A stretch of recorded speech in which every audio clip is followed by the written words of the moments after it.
Praise be Jesus Christ. If you read the caption, it said, "This is not working," but it turns out just as we went live, this thing is finally lighting up. I'm not going to give you a big speech about my ordeal here trying to get a fire going. It's kind of embarrassing, but it looks like it just lit up, which is good. Let me show you again. It's burning. Anyways, hi Dana, hi Young Jun, hi Cat, hi everybody. Thank you so much for joining us here. I'm semi-breaking one of my new rules. Sorry, I'm just adjusting the tripod. I'm semi-breaking one of the new rules. Let's see if the wind is nice. It's blowing the smoke away. I love that. Let's see if we can get the fire and the cross in the shot. There we go. That's nice. Or how about if we go, how about like that? Okay, we got the fire. We got the fire, we got the cross, but you know what? We need to keep this silly fire going. Hi Sunflower. Hi Dana. I'm still sick. I brought a whole box of Kleenex out. But we need to keep the fire going.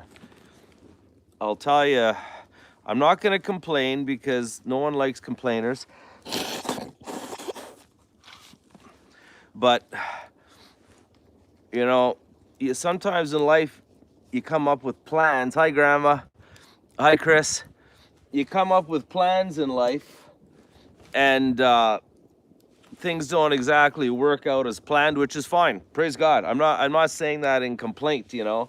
But we're doing a 20-part series. This is day 6 on living in the presence of God, which I love. Hi, Lori. Hi, Sunflower.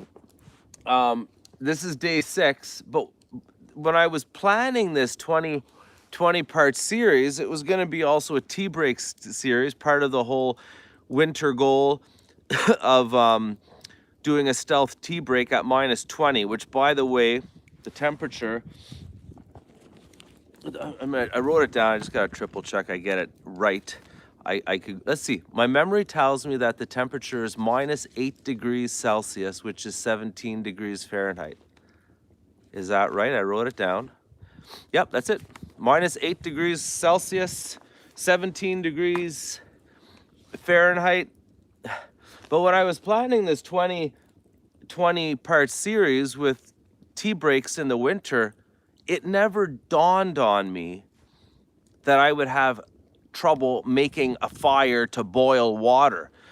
You know, and the rule I'm breaking right now is I told myself we're not starting a live stream unless the tea's ready, because I love having a tea. It's just, I feel more chill. It's more enjoyable when I have a tea, you know. But I've been fiddling with this fire, and I just finally said, you know what, let's just go live. Cat says, I tried raspberry pomegranate tea for the first time today. It's so good. That's awesome. Okay, let's, what I need to do, I need to keep this fire burning. It's embarrassing, you know, but if we don't keep this fire burning, we're not going to have a tea, and we want to have a tea, you know. And so we got to keep the fire burning. And part of keeping the fire burning is having smaller pieces of wood. Now you see the knot there? I don't even bother. If there's a knot, like, I'll probably try to get one slice on one side, the other slice on the other side, but knots are a pain. So there's one side of the knot. I might be able to get another one. There, that's it, just like that. So we got to keep the fire burning by adding wood to the fire. Now this looks like fat. Do you see that? It's kind of wax. It looks like a wax type color or texture. And this is supposed to burn crazy good. But the wood, it hasn't been burning crazy good for me. It's been a source of frustration. Like, I want to show you. Let me show you something. You see this piece of wood here that's burning? This is what wood looks like that doesn't want to burn. Like, it's basically, you know, just barely keeping going, you know. Like good, dry, kindling wood, softwood, it should just burn. I just burn, but this is like, look at the hesitant. For some reason, I'm dealing with wood that doesn't want to burn.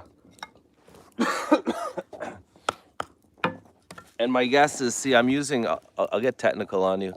I'm using slabs. So from the sawmill, the sides of the logs, I'll show you. You see, side of a log. So I get these long slabs. I cut them up, and then I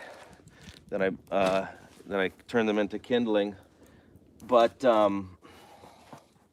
I think we had these slabs